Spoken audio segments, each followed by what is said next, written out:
Keanu Reeves. How does a man lose almost everyone he loves and still get called the kindest person in Hollywood? Think about that for a second. Because that's not an accident.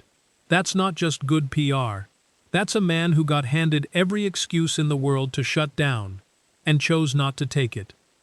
This is the story of Keanu Reeves, not Neo, not John Wick, the guy underneath the coat and the sunglasses.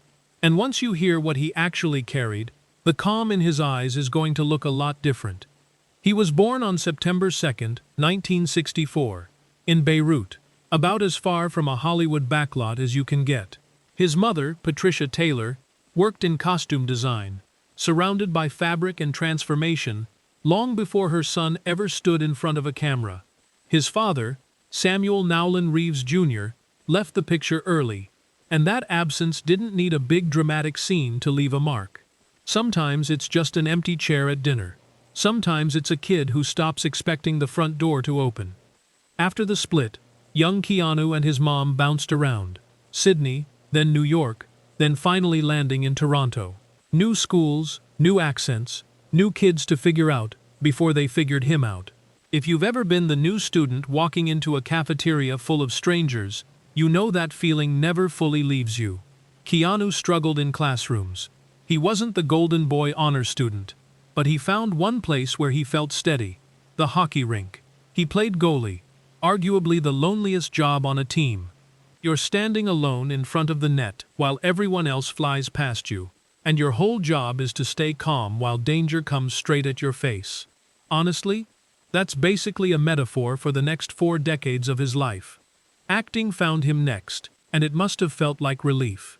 A scene has a beginning and an end. A character shows up, then leaves. For a kid who never had a fixed address, that kind of structure must have felt like solid ground for the first time. He started small. Canadian TV, background work, the usual grind nobody sees. Then Bill and Ted's Excellent Adventure hit, and overnight, he became that goofy, lovable dude in the public's mind. Cute label. Way too small a box. While Hollywood kept trying to sell the easy version of him, Keanu kept quietly picking harder roles that said otherwise.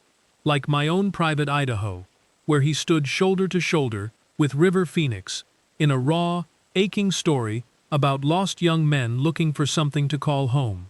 It wasn't a popcorn movie. It was Keanu proving, without saying a word about it, that there was more going on behind that easy smile than anyone wanted to admit.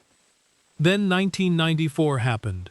Speed turned him into a global action star, sweating it out on a bus that couldn't slow down. And 5 years later, The Matrix turned him into something closer to a religious symbol. The black coat, the green code. A whole generation asking, what if none of this is real? Audiences saw a man who looked like he could bend reality. What they didn't see was the truth. Behind every effortless bullet dodge was months of brutal training, repetition, bruises, and a guy just trying to make pain look invisible. And here's where the real story starts. Because life was about to remind Keanu that some things don't bend no matter how hard you train. While the world saw him as untouchable, his family was sitting in hospital rooms. His younger sister, Kim Reeves, was fighting leukemia, and Keanu spent years quietly showing up for her. Not with cameras, not with speeches, just with presence.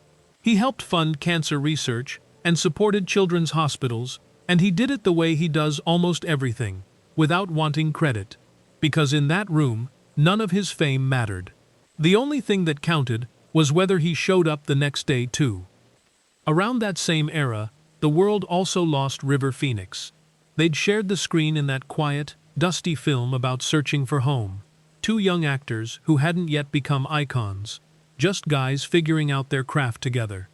In 1993, River passed away at just 23. Keanu didn't just lose a co-star. He lost someone frozen forever at that age on film, while he kept getting older, kept living the years River never got to have. Ever rewatched an old video of someone gone too soon? That specific kind of sadness, where they stay young and you don't. That's what Keanu has carried with him ever since. But the heaviest blow was still coming. In the same stretch of time that The Matrix made him a household name, Keanu and his partner, Jennifer Syme, were expecting their first child together, a daughter they named Ava. And then, on December 24th, the day that's supposed to be wrapped in lights and warmth for everyone else, Ava was stillborn. There's no clean way to say that. There was a name. There was a hospital room. There just wasn't a cry. And there wasn't a future that gets to unfold after that. No first birthday. No tiny shoes by the door. Just a silence where a whole imagined life used to be. Grief like that doesn't just sit in one corner of a relationship. It spreads into everything. Keanu and Jennifer's bond changed under that weight, the way it does for so many couples who go through this kind of loss. And then, less than 2 years later, on April 2, 2001, Jennifer passed away as well. Keanu never turned any of it into a public statement. He buried his grief the same way he handled everything else, privately, quietly, and without asking anyone to feel sorry for him on camera. Think about that.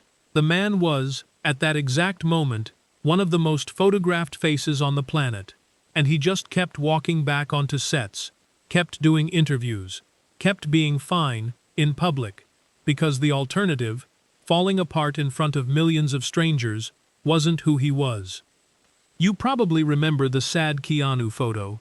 A guy sitting on a park bench eating a sandwich, looking lost in thought, that the internet turned into a whole meme about loneliness. People had no idea how close to the truth that photo actually was.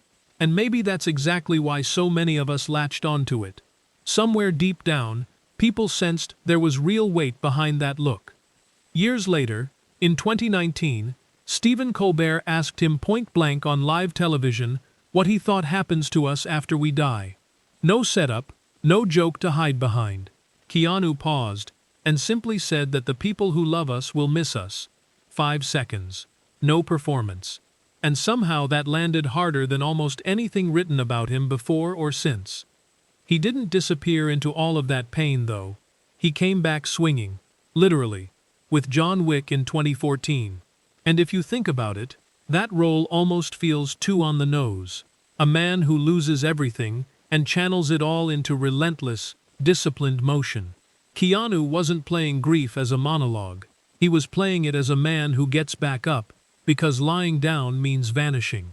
Off camera, he trained for it like an athlete half his age, and he made sure the people doing the dangerous stunt work around him were respected, thanked, and never invisible. That tells you something about who he actually is when the cameras aren't rolling either. Later on, Alexandra Grant came into his life, and their relationship going public in 2019 felt refreshingly low-key. Two adults, calm and unbothered, not performing a fairy tale for anyone. It didn't erase what came before. It just proved that a softer chapter was still possible for him, even after everything. Now in his 60s, Keanu's still out there working. He returned to the John Wick universe through Ballerina and played an angel in Good Fortune. Fitting, considering how many people already think he's a little too decent for this industry. He even fractured his kneecap on that set, not during some wild stunt, but from an ordinary fall, a small reminder that time catches up with everybody eventually. He also reunited with his old Bill and Ted co-star Alex Winter on Broadway in a 2025 revival of Waiting for Godot. Two guys once known purely for comedy, now standing on stage in a play about uncertainty and waiting. And somehow it fits perfectly. And when he's not acting, you'll find him with a bass guitar in his band Dogstar, just holding the rhythm steady, never needing the spotlight on him. So here's the real takeaway. Keanu Reeves didn't become one of the kindest figures in entertainment because life went easy on him. He became that way despite losing a sister to illness for years, a close friend far too young, a daughter he never got to raise, and a partner he never got to grow old with. He had every excuse to close himself off completely. He just never took it. So tell me, which Keanu moment hits you the hardest? Neo? John Wick? That 5-second answer to Colbert? Drop it in the comments. Hit like if this story moved you, and subscribe for more stories about the people behind the legends.